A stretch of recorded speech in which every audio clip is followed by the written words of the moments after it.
Good evening, saints. Good evening, strangers. Good evening to the children sitting very still in the second row, with their hands folded and their eyes open. This is Deseret Radio. I am broadcasting as always from the supply closet of the abandoned Chevron on Highway 36. The coffee machine has been quiet all afternoon. It is not brewing. It is not weeping. It is not extruding magnetic tape. It is sitting on the counter with its red light on, facing the door. At 4:12 it dispensed 1 paper cup, 3 goldfish crackers, and a laminated speaking part. The speaking part had my name on it. It read, "I learned from the adults that silence is the same as reverence." I did not write that. I do not like that it knew where to put the period. The fluorescent lights are humming in a key normally reserved for children who have been told to wait quietly. The clock on the wall is not showing time.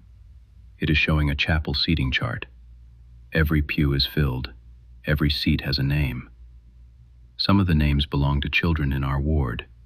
Some belong to children who moved away years ago. Some belong to children who have not been born yet.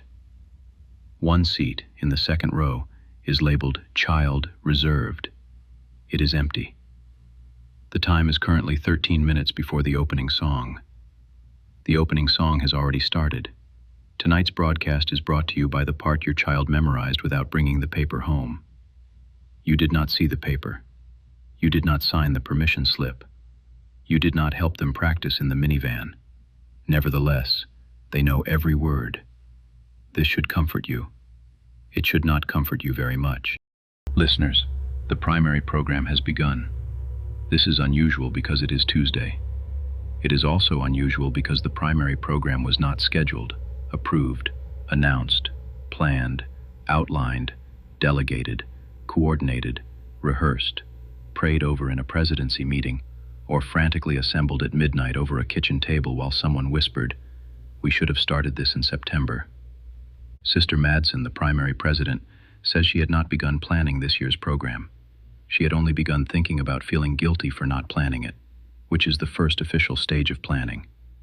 But at 8:47 this morning, every child in the ward arrived at the meeting house carrying a speaking part. The cards were not chrome. That is important. They were not branded. They did not contain QR codes. They did not smell like hand sanitizer, new carpet, sports deodorant, or Utah's internet. They were ordinary cardstock, cut unevenly, with the corners rounded by safety scissors. Some had crayon marks on the back. One had a smear of peanut butter. One had a footprint, small and bare. This is why the adults were slow to become afraid. We know what Utah looks like now. We know the chrome. We know the smoothness. We know the too wide smile and the phrase, "quick check-in." We know the sales pitch that begins with help and ends with a hollow person in a nice shirt. This did not look like Utah. It looked like primary. That was worse. A correction from a previous broadcast. We reported that the 3 Nephites had opened a swig franchise in Nephi. This was incorrect. It was not a swig. It was not a Sodalicious. It was a drinking fountain behind a closed shopco that dispenses a brown carbonated liquid into cupped hands at dusk. Witnesses described the liquid as almost root beer and not for us. We regret the error. The 3 Nephites have asked us not to clarify further. We will honor that request, because one of them left a receipt in our mailbox for shrimp we did not order. Back to the primary room. The children are standing in rows. They are not perfectly arranged. Some are too close together. One boy has both arms inside his shirt. A sunbeam is wearing one boot and one church shoe. The valiants are in the back, radiating the solemn exhaustion of people who have recently learned that adults can be wrong and intend to collect evidence. Sister Madsen asked the children where the cards came from. "From home," said one child. The parents denied this. "From church," said another. The teachers denied this. "From before," said the sunbeam with one boot. No one denied that. No one knew how. Sister Madsen tried to collect the cards. The children let her. That too was strange. If Utah had sent the cards would have resisted. They would have locked, updated, synced, or asked her to accept revised terms. These cards simply stacked in her hands. Then the top card changed. It was not a technological change. There was no shimmer, no loading icon, no little cheerful sound. The ink moved the way a spider moves when you turn on the light. The card now read, Program order. 1. The children will speak. 2. The adults will listen. 3. The adults will speak. 4. The children will decide if they heard. Sister Madsen read it twice. Then she sat down on a tiny blue chair. She did not mean to. A ward facilities update. The tablecloth closet in the cultural hall has developed a system of government. Facilities first became aware of this when Brother Vasquez opened the closet to retrieve 3 plastic tablecloths for the Elders' Quorum baked potato bar, and found the white round tablecloths arranged in a throne shape. The autumn runners had been exiled to the mop bucket. The blue gingham cloths were pressed flat against the back wall, listening. There was no sound. Then one of the lace tablecloths slid forward and unfolded itself across Brother Vasquez's shoes. Printed on it, in a stain no one recognized, were the words, "We cover what you hide." Brother Vasquez closed the closet. This was wise. The closet has since accepted a petition from the Christmas table runners, rejected a motion from the disposable plastic roll, and issued a formal declaration that bare tables are an abomination except during youth activities, when all standards are already provisional. Facilities asks members not to enter the closet until order has been restored, or until the Relief Society needs the burgundy cloths, whichever comes first. If you hear rustling from the cultural hall after dark, do not investigate. Some folds are not meant to be opened. We have received a communication from the Dwelt Settlement. This appears to have no bearing on tonight's events. The badger who delivered it was wearing no sweater, carrying no rank insignia, and making no attempt to seem meaningful. It was simply a badger with a message, which is already enough responsibility for one animal. The message is written on the inside flap of a 72-hour kit. It reads, "To the voice in the chevron. We write concerning yesterday's emergency preparedness drill. The drill began at 6 a.m. when Sister Keziah blew the horn to simulate the situation. We do not know what the situation is. We do not name it. Names are handles, and handles are how calamities enter the house." At the sound of the horn, all families proceeded to their assigned shelter positions. Children hid under tables. Adults inventoried oats. Brother Ephraim attempted to comfort the chickens by reading aloud from the evacuation map. At 6:17 a.m., the drill was scheduled to conclude. It did not. The horn stopped sounding, but the drill remained. This is difficult to explain to those who have not crouched beneath a table for 9 hours beside a bucket of red wheat and a child asking whether raisins count as medicine. Residents who attempted to stand upright reported the immediate sensation that they had failed to prepare spiritually. Brother Lemuel stood, apologized to no one in particular, then crawled backward into a pantry and has been making inventory noises ever since. The 72-hour kits have begun grading us. Sister Keziah's kit gave her a B- for expired fruit leather and pride. Brother Ephraim's kit gave him an A, then lowered it to a C after he smiled about it. One kit simply wrote, "You know why." We do not, or we do, and that is worse. We request no assistance. Assistance is an outside resource and may compromise the exercise.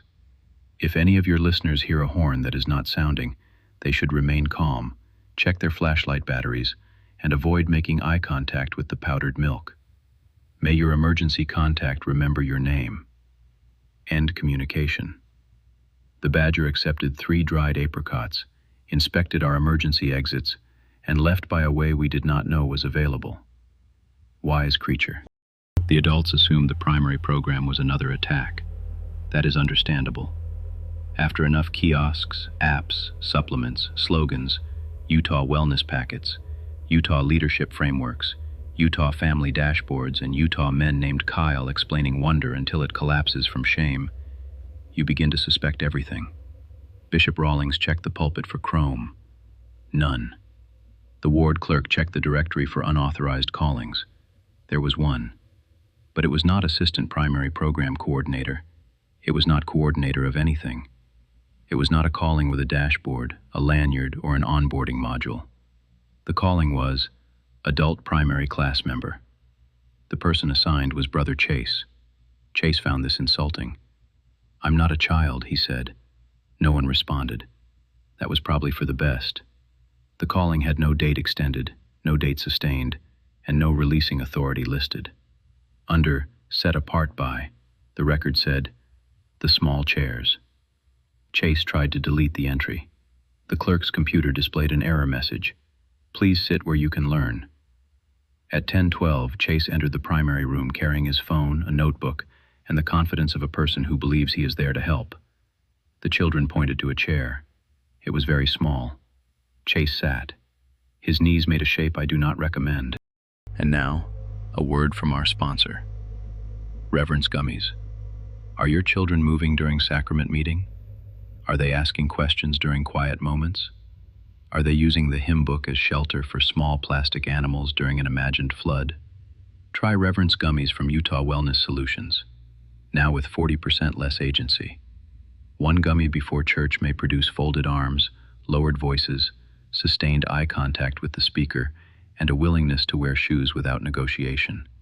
Available in 3 flavors: grape obedience, orange stillness, unflavored shame. Side effects may include sleep folding, blank smiling, whispering in conference voice, seeing through nursery walls, and referring to your parents as household leadership. Reverence Gummies, because children should be seen, not heard, and ideally neither seen nor heard during announcements. Wait, this is not one of our sponsors. Do not eat Reverence Gummies. Do not give them to children. Do not accept any gummy, wafer, cube, strip, gel, or dissolvable tablet that promises to make a soul easier to manage. Agency is not a behavioral issue. Agency is loud. It drops crayons. It asks whether Jesus ever got bored. It cannot be safely reduced. The children have begun the first portion of the program. They are speaking one at a time now, not in unison, not perfectly. They stumble. They breathe into the microphone. One child says, 9 times and then looks proud of the 9th one. This is normal. This is good. But the words are not normal. Little Emma Jensen steps to the microphone. She looks down at her card. She says, "My mother taught me that if people can see the laundry, we have failed as a family." Sister Jensen makes a small sound in the 2nd row. Emma continues, "My father taught me that anger is allowed if you call it stress." Brother Jensen looks at the floor. Mason Pratt comes next. He waves at his grandmother. His grandmother waves back cautiously. Mason says, "At home I learned that questions are good, unless they make dinner weird." Then a sunbeam with 1 boot and 1 church shoe says, "I learned that being normal is more important than being brave." No one laughs. The cards are not accusing. That is part of the horror. They are only reporting. Children are excellent reporters. They do not understand which facts are supposed to stay under the tablecloth. Rumors continue to circulate regarding the city of Enoch. To be clear, Deseret Radio cannot confirm that the city of Enoch is returning soon. We also cannot confirm that it is not returning soon. We can confirm that the sky above the Tooele Valley has developed a faint municipal glow, and that at least 3 residents have heard zoning ordinances being sung from inside low clouds. The county recorder's office reports receiving a plat map for a city that has not touched the earth in several thousand years. The map was delivered by a white bird with excellent posture. It lists streets named Holiness Way, Translation Avenue, and Please Do Not Build a Maverick Here Boulevard. Meanwhile, rumors about the lost tribes have intensified. Several witnesses claim to have seen 12 buses idling near the salt flats. The buses had no license plates, only tribal designations written in a script that made the DMV employee cry into a drawer. One bus was towing a handcart. One was towing a second bus. One contained only coats. If the lost tribes do return this week, residents are asked not to make it weird. Do not ask which tribe they are from before learning their names. Do not ask whether they brought refreshments. Do not say, "You must be so excited to finally have fry sauce." They have had a long journey, possibly subterranean, possibly polar, possibly by appointment only. The Activities Committee has begun preparing a welcome social just in case. It will be held in the Cultural Hall, provided the tablecloth monarchy permits neutral linens. The tentative theme is, "Welcome back, we kept some casserole warm." This is either touching or deeply ominous. As with all rumors concerning translated cities and returning tribes, please remain calm, keep your porch light on, and do not park in any empty space that feels older than asphalt. It is time for the LDS Folklore Hour. Tonight's entry concerns the flannel board figures. Every primary closet contains them. Small printed prophets, sheep, Nephites, kings, mothers, angels, children in robes no child has ever wanted to wear, a donkey with the face of someone who has seen the entire plan and disapproves of the pacing. Most flannel board figures belong to lessons. One does not. His name is Brother Allen. No teacher remembers receiving him. No manual references him. No supply order includes him. He wears a brown suit. His hair is parted carefully on the left. His hands are folded in front of him. He smiles with the mild patience of a man waiting for the last person to finish stacking chairs. Brother Allen appears when a lesson is too clean. When a teacher skips the difficult verse, he is found in the envelope. When a story is simplified until it cannot hurt anyone, he is there, face down among the sheep. When children are told the answer before they are allowed to ask the question, Brother Allen slides from the stack and attaches himself to the flannel board without assistance. Do not remove him. Do not place another figure over him. Do not say, "That's weird," and continue the lesson. If Brother Allen appears, the children will begin asking real questions. They will ask why adults call hard things interesting. They will ask why someone was not invited. They will ask whether being nice is the same as being good. They will ask if you believe what you are teaching, or if you are only hoping they will. Brother Allen is not dangerous. He is worse. He is honest. Some teachers place him back in the bottom of the cabinet beneath the broken rhythm sticks. This is allowed. But he remembers. This has been the LDS Folklore Hour. The second portion of the program has begun. The adults will listen. That is what the card said. The chapel has rearranged itself to make this possible. Not dramatically. There was no earthquake, no splitting linoleum, no angel with a measuring reed. The chairs simply became smaller while no one was looking. The pulpit became farther away. The ceiling became higher. The adults found themselves sitting with their knees up, holding programs printed on construction paper, while the children stood at the front. This is not how authority is usually arranged in our chapels, but it is how truth arranged the room tonight. Bishop Rawlings remained standing. The room allowed it. Bishop Rawlings has keys. The room knows this. Rooms know more about priesthood governance than most committees. Brother Chase, however, remained in his small chair. He raised his hand. No one called on him. This was a new experience for Chase, and I think valuable. The children sang. Badly. Gloriously badly. One child began early. One child ended late. 3 children only knew the first half of the chorus and hummed the rest with great confidence. A teacher tried to mouth the words from the front row, but the program turned her chair around so she had to face the adults. The song ended. The silence afterward was not polished. It had fingerprints on it. A brief report from the chapel vacuum. The vacuum has refused to consume store-bought crumbs. Facilities noticed the problem after a youth activity involving commercially packaged cookies and a lesson on preparedness that was mostly about where the good extension cords are kept. Brother Lewis plugged in the vacuum. It approached the crumbs, stopped, and drew the word hollow in dust across the tile. It will still consume homemade debris, banana breadcrumbs, cornflake topping, fragments of rolls made by someone who woke early and did not mention it. But the store-bought crumbs remain. They have gathered under the third pew in a small crescent. They are not moving. They are waiting to be accepted by something that knows the difference between food and product. Facilities has placed an orange cone over them. The cone is now humming. A listener near Vernon has asked whether the large figure seen walking along the foothills last Thursday was Bigfoot, Cain, or Brother Melvin after a difficult elders' quorum lesson. We cannot confirm. We can say this. If you see a tall, sorrowful, hair-covered man moving through the junipers at dusk, do not approach with a camera. Cameras make him melancholy. Do not approach with beef jerky. That is rude. Do not approach with a genealogy chart. He knows. The old stories say Cain walks the earth still, marked, wandering, unable to settle, occasionally mistaken for an unusually reflective Sasquatch. The newer stories say Bigfoot is blurry because he exists partly in shame and partly in low-resolution trail cameras. Both explanations may be true. In Deseret, folklore is rarely a choice between versions. It is usually a committee meeting where all versions are sustained, none are released, and someone forgot to bring cookies. If Cain is Bigfoot, this raises several pastoral questions. Does Bigfoot have a ministering assignment? If so, does he prefer text reminders, or should we leave notes under stones? Can he attend ward campout, or is that insensitive?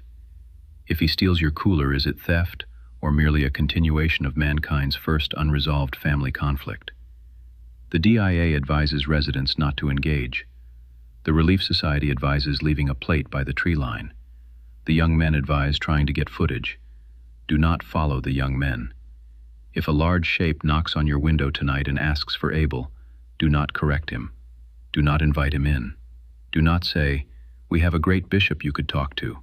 Simply say, "Not here, brother." Then close the curtains gently. Some wanderings are older than hospitality. We have reached the third portion of the program. The adults will speak. This is where the congregation became afraid. It is one thing for children to say uncomfortable truths. Children do that. They announce bodies, smells, arguments, prices, ages, and private comments in public rooms with the clean confidence of angels who have not learned tact. It is another thing for adults to say them. The programs in the adults' laps opened by themselves. Each adult had a speaking part. Brother Hendricks was first. He looked down at his construction paper. He read, very slowly, "I have taught the children that a complaint sounds more righteous if it begins with concern." He stopped. No one moved. The children waited. Brother Hendricks swallowed and continued, "I have taught them that being right is sometimes easier than being kind." The words left him and did not come back. Sister Jensen was next. She looked at her paper. She shook her head. "No," she said softly. The paper did not change. Sister Jensen said, "I have taught the children that a house must look peaceful before it is allowed to be peaceful." The second row shifted. Brother Chase raised his hand again from the tiny chair. This time a child called on him. Chase stood carefully. His knees objected. His speaking part was blank. For a moment he smiled. Then the blank page began to fill. Chase read, "I have taught the children that if something is hard, there is probably an app for it." He winced. "I have taught them that awkwardness is a bug." The children watched him. Chase looked at them. Then he lowered the paper. "That's not true," he said. "I mean, it is true that I taught it, but it isn't true." The small chair behind him folded itself politely. Adult primary class member disappeared from the ward directory. No one released him. He had learned enough to stand. And now, a message from our intern Chase.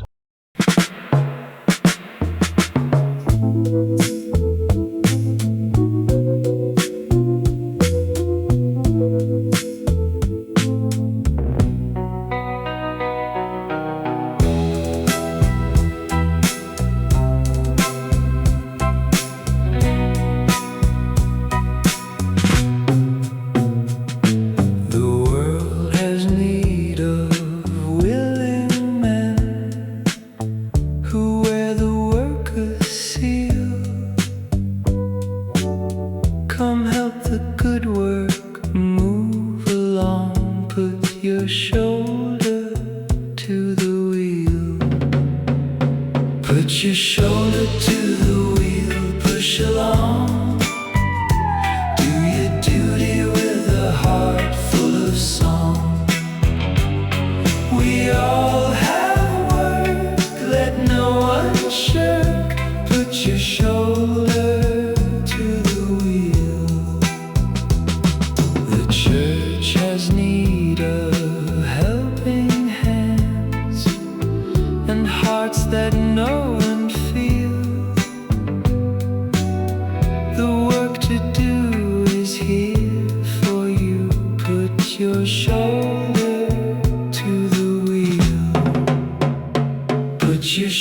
shoulder to the wheel, push along.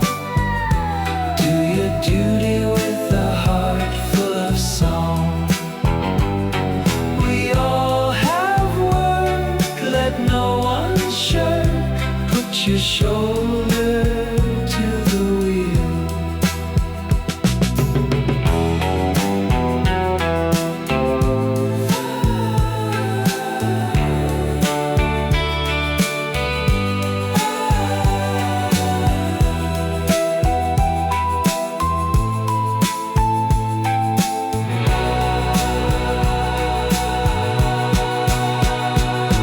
Then don't stand idly looking on. The fight with sin is real. It will be long but must go on. Put your shoulder to the wheel. Put your shoulder to the wheel, push along. Do your duty with a heart full of song. We all have work, let no one shirk. Put your shoulder to the wheel. Then work and watch and fight and pray with all your might and zeal. Push every worthy work along. Put your shoulder to the wheel. Put your shoulder to the wheel, push along. Do your duty with a heart full of song. We all have work, let no one shirk. Put your shoulder to the wheel.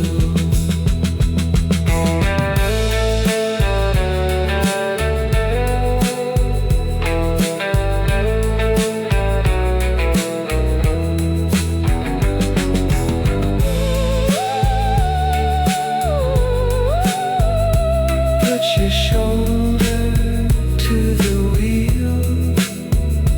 Put your shoulder to the wheel.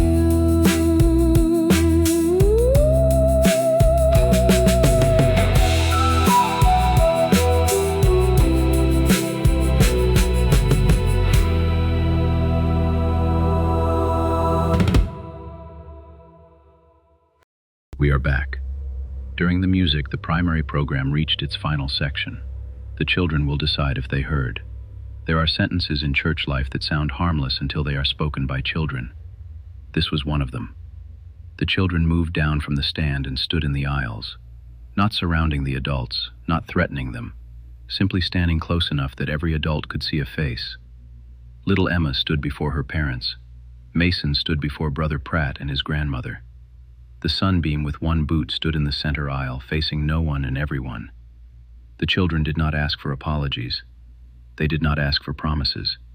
They did not ask for better family scripture study, less screen time, cleaner kitchens, more emotionally available fathers, less performative niceness, fewer subdivision lawns, or any of the other good things adults immediately try to turn into programs when they are afraid. They asked one question. Did you hear us? The adults answered too quickly. Yes. The chapel lights dimmed. The children waited. Sister Barlow stood. She did not have a speaking part. She rarely needs one. No, she said. The adults turned. Sister Barlow looked at the children. Not yet. The chapel relaxed. That is the only word I have for it. The walls lowered their shoulders. The pulpit unclenched. Somewhere in the building, the tablecloth closet rustled in approval or possibly preparation. Sister Barlow continued, "But we can." The children looked at one another. Then Mason Pratt waved at his grandmother. His grandmother waved back. The sunbeam with one boot smiled. His card, which had been blank all day, filled with writing. He held it up. It said, "This was practice." Below that, in smaller letters, "The real program is at home." Then all the cards became ordinary cardstock. One still had peanut butter on it. One still had a bare footprint. One was mine. I have placed it under the coffee machine. The coffee machine has not touched it. The chapel has returned to its usual shape. Mostly. The adults are normal-sized again. The children are tired. Sister Madsen is collecting cards in a manila folder labeled, "Do not throw away," but also "Do not use without discernment." Bishop Rawlings has asked the ward clerk to check whether adult primary class member appears anywhere else in the records. It does not, except in the 1872 tithing ledger, where the warning about Brother Chase has been replaced with a different note. It reads, "They will think Utah arrived from the west. It also arrived from the kitchen." This is concerning for several reasons, not least because the handwriting appears to be Brother Chase's. Chase denies writing it. I believe him. Chase cannot write that neatly. The children completed the program after that, the ordinary one. They sang badly. They forgot lines. One child announced that his father snores during family prayer.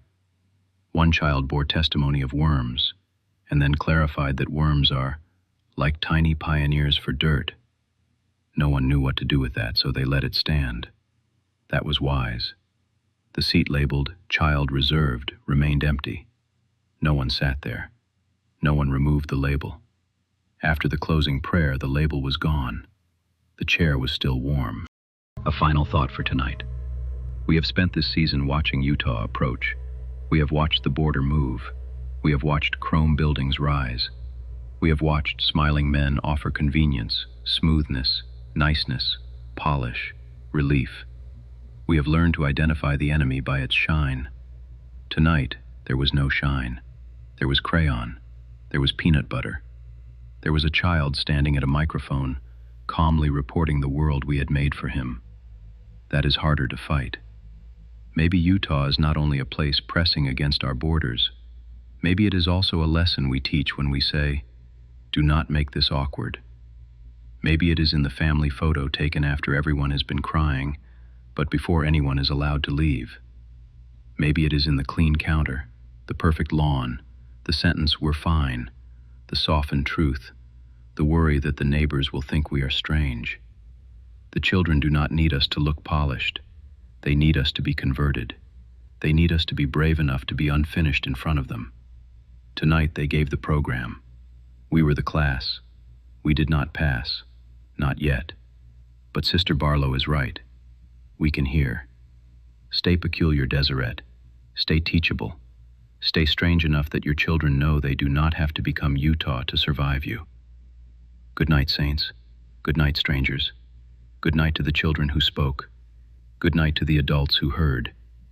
Good night to the empty second row seat. We still do not know who reserved it. Good night. End transmission.